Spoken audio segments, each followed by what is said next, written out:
हो, गेल्या 6 दिवसापासून इथे उपोषणाला इथे बसलेले आहेत कामगार संघटनेचे सगळे पदाधिकारी बसलेले आहेत। 4 लोकांची प्रकृती इथे खालावलेली आहे। दीपनगर प्रशासन, पोलीस प्रशासन, स्थानिक आमदार यांचा आतापर्यंत तुम्हाला कोणतं सहकार्य लागलेलं आहे आणि काय भूमिका असणार आहे तुमची पुढे?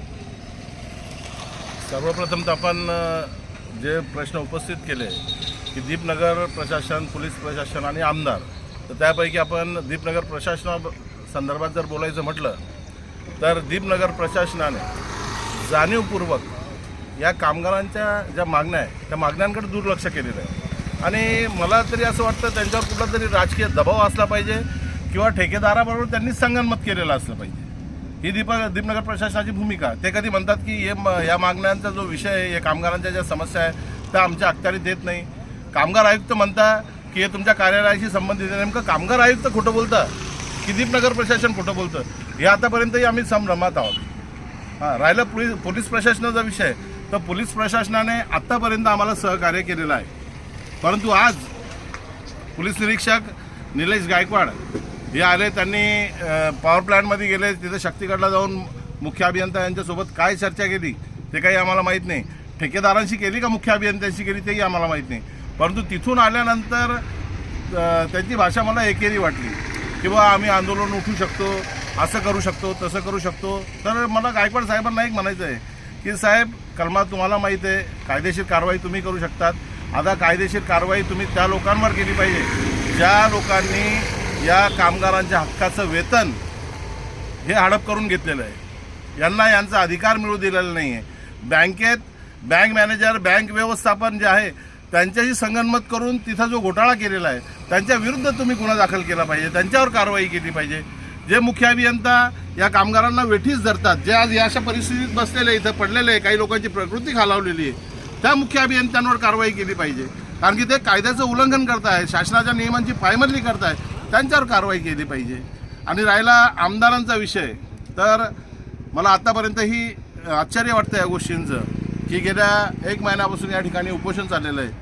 अनेक वेळेस आमच्या तालुका अध्यक्षांनी, जे स्थानिक आमदार आहेत, वस्त्रोद्योग मंत्री संजय सावकारे यांना संपर्कही केला। संपर्क केल्यानंतर ते म्हणतात की मी काही करू नाही शकत। इथं त्यांच्या नावाने ठेकेदार कामगारांना धमक्या देतो, गुंडांना कामगारांच्या घरी पाठवतो, घरातल्या महिलांना, त्यांच्या पत्नीला, त्यांच्या आईला कामगारांच्या जीव मारण्याच्या धमक्या दिल्या जातात। तरी संजय सावकारे म्हणतात की याच्याशी माझा काही संबंध नाही।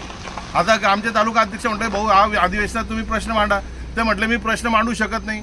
आता त्यांना लोकांनी निवडून का दिलं की यांचे प्रश्न तुम्ही उपस्थित केले पाहिजे, जे प्रशासन आहे, जे सरकारी नोकर आहे त्यांच्यावर तुम्ही नियंत्रण ठेवलं पाहिजे, याच्याकरता या लोकांनी तुम्हाला निवडून दिलं।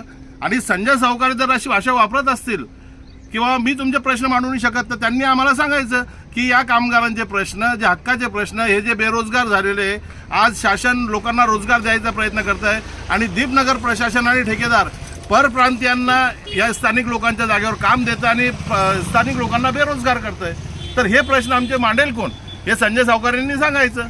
संजय सावकारेंशी मी स्वतः बोललो, मलाही संजय सावकारेंनी 2 वेळेस निरोप पाठवलेला आहे की हे आंदोलन तुम्ही मागे घ्यायला लावा, म्हणजे त्यांचा कुठेतरी या गोष्टींशी संबंध आहे, परंतु ते पडद्याच्या मागे राहून हे म्हणतात की माझा या गोष्टींचा संबंध नाही। मग हे उपोषण सोडवायसाठी, आंदोलन मागे घ्यायसाठी त्यांनी निरोप पाठवायची गरज काय? या अनेक प्रश्न उपस्थित होतात, कुठंतरी पाणी मुरतंय आणि या कामगारांना वेठीस धरलं जातंय, हे सर्वांच्या लक्षात येतंय।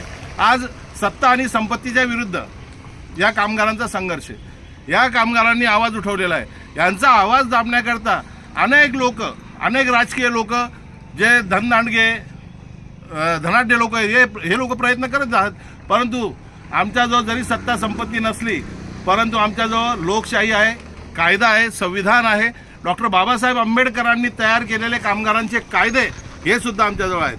म्हणून त्या मार्गाने आम्ही आंदोलन करू। आमच्याकडनं कुठलंही कायदा आणि सुव्यवस्था ही खंडित होणार नाही, ही नेहमी अबाधितच राहील। आम्ही पोलीस प्रशासनाला, जिल्हा अधिकाऱ्यांना हीच विनंती करतो की आपण या सर्व विषयांची गांभीर्याने सखोल चौकशी करावी आणि जे दोषी असतील त्यांच्यावर कठोर कारवाई करावी। या दीपनगर प्रशासनामध्ये वाटेल तेवढा भ्रष्टाचार चाललेला आहे आणि ठेकेदार हे मनमानी करून कामगारांचं आर्थिक आणि मानसिक शोषण करीत आहे। आता